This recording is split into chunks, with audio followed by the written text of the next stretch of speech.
Okay, you've purchased my 2022 ICD10 guidelines and you want to know how to utilize this document and make it useful for you during your exam. So what you're going to do is first note that I have the page divided up into two parts. This right hand side here has all the guidelines written out as it is in the book. So first thing you'll go through is through all this on this right hand side, and you're going to go through and highlight exactly the words that I did. If I drew a line under it, if I highlighted it, anything that I did, you're going to go through and do this in your own book.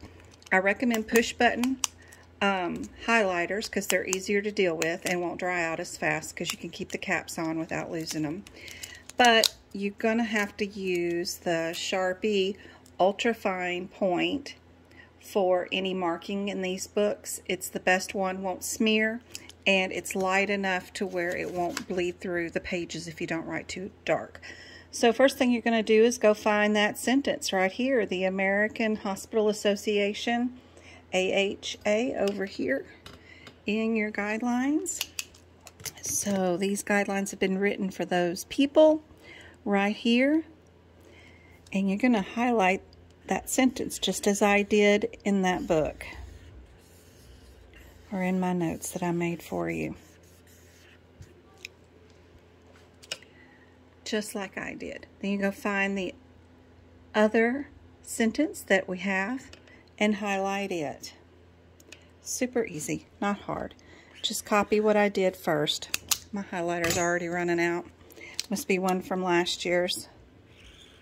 There we go. That one's much better. Just highlight and read that sentence as you're highlighting it to learn about those different names. If you don't know what AHIMA is for, or CMS, or NCHS, AHA, if you don't know what any of those abbreviations stand for, be sure and define those and write out their definitions next to the book if you don't have that already.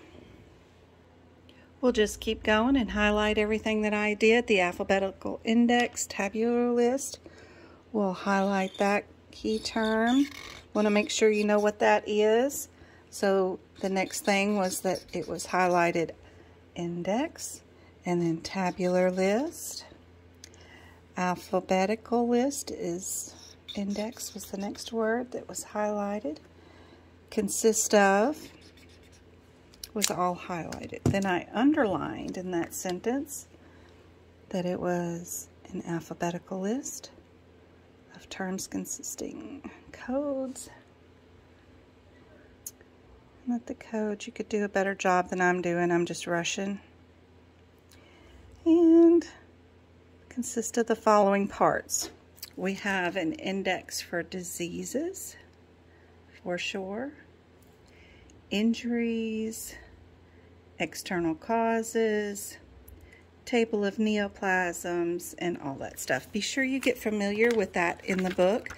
Not only do you have an alphabetical index in the front, you have another index here that is all your neoplasms.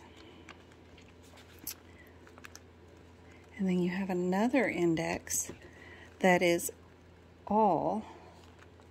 So after that, you've got your index for your neoplasms here.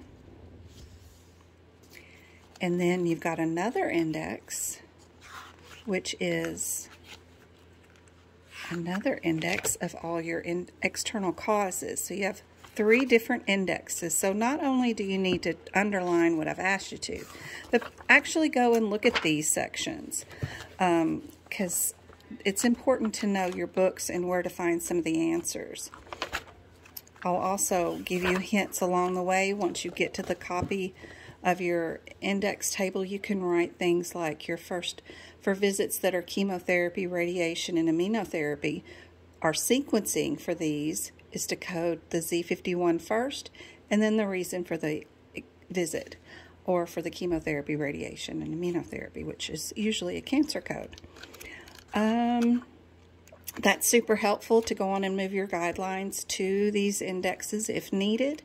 And for this external cause chapter, I'll show you what to write there. Yeah, let's go on and move our guidelines for the external causes here too. We know we have to code them in a certain order.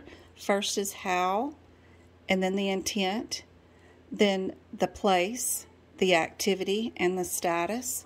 So I also go through here and highlight all the blues are for the intent, which is coded second. I'll highlight the pinks, just a pink little row down here.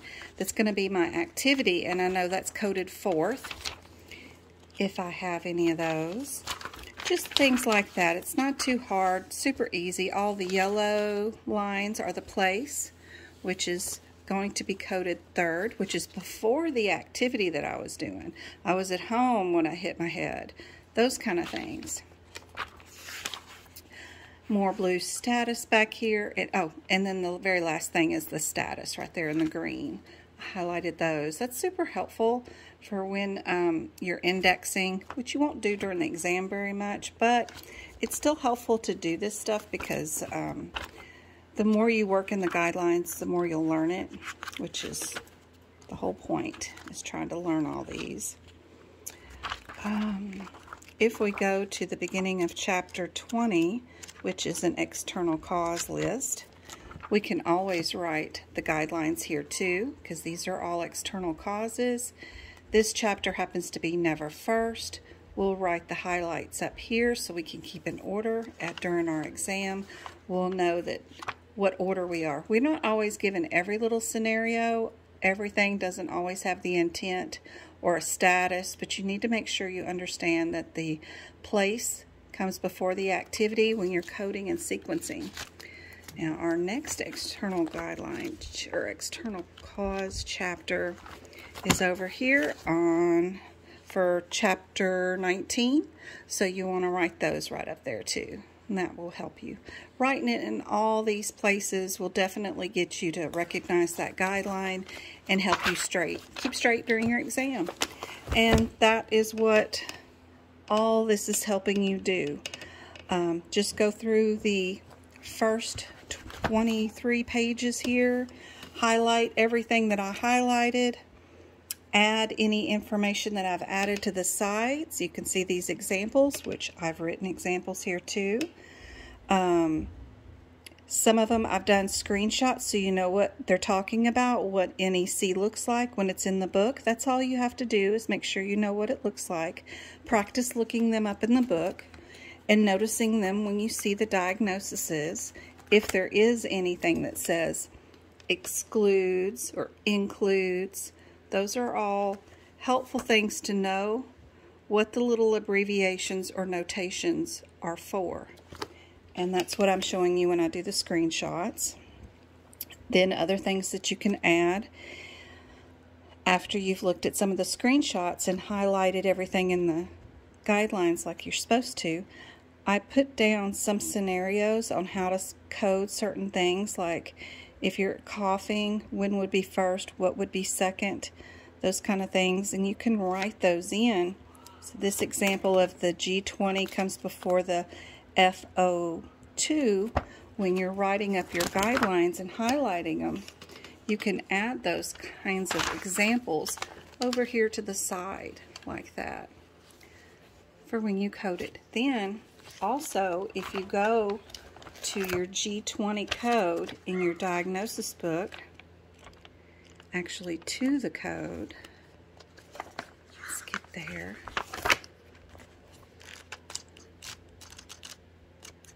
We go to G20.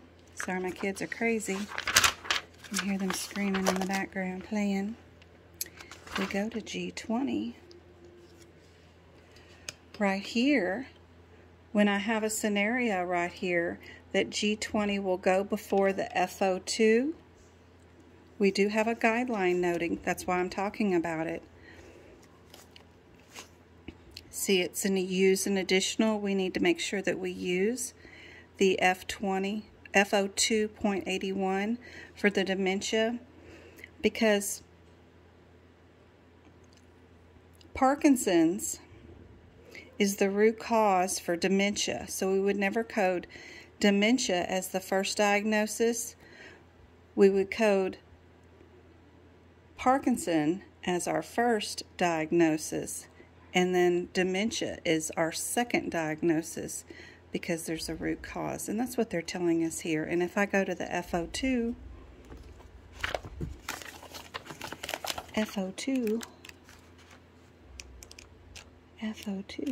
I can make the same notes there if I haven't already. FO 2.80 right here, it's going to have all these notes about coding first that we wouldn't code dementia first, see guidelines. We would code one of these first, which dementia and Alzheimer's are right there together. So you know your G20 goes first. Right here, we would do G2O for Parkinson's, Parkinson, is first. Dementia is number 2. Just making quick little notes beside the codes so that if one of these happens to be one of your exam questions, you'll have little notes beside it that I've written out for you right there that you can add to your book. I'd recommend adding it into your guidelines in that front section of the book, and then also moving it to the actual codes that you're using. Anytime I told you a sequence, go take it to that U07 and write the same thing out for what it's going for and what we're talking about. So that's how I'd use this. Go through and highlight or underline anything that I have at all, and then move any examples to the actual codes in the book next to the coding diagnosis numbers. And that's how I'd use this monstrosity. It's a lot of work, but if you want to learn your what codes are coded first, and you want to learn your guidelines, this will definitely have you learning those guidelines. Enough for the exam for sure. I hope this has been helpful.